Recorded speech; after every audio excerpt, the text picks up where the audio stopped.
World Wide Web, where you're likely watching this video, is used by millions of people every day for everything from checking the weather, ordering food, and chatting with friends, to raising funds, sharing news, or starting revolutions. We use it from our computers, our phones, even our cars. It's just there, all around us, all the time. But what is it exactly? Well, first of all, the World Wide Web is not the Internet, even though the terms are often used interchangeably. The Internet is simply the way computers connect to each other in order to share information. When the Internet first emerged, computers actually made direct calls to each other. Today, networks are all around us, so computers can communicate seamlessly. The communication enabled through the Internet has many uses, such as email, file transfer, and conferencing. But the most common use is accessing the World Wide Web. Think of the web as a bunch of skyscrapers, each representing a web server, a computer always connected to the Internet, specifically designed to store information and share it. When someone starts a website, they are renting a room in this skyscraper, filling it with information and linking that information together in an organized way for others to access. The people who own these skyscrapers and rent space in them are called web hosts, but anyone can set up a web server with the right equipment and a bit of know-how.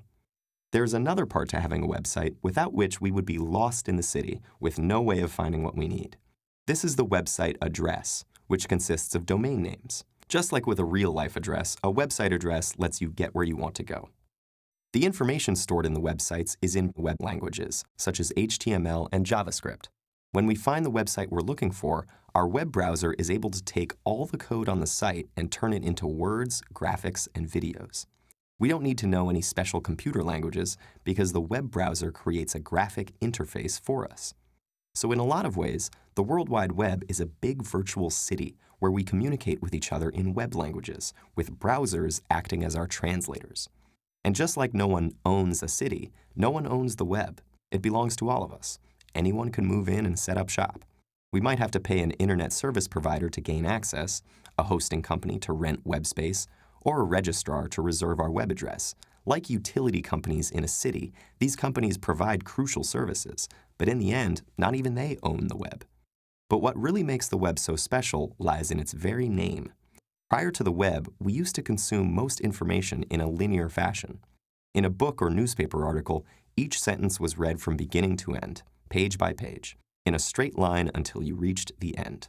But that isn't how our brains actually work. Each of our thoughts is linked to other thoughts, memories, and emotions in a loose, interconnected network, like a web.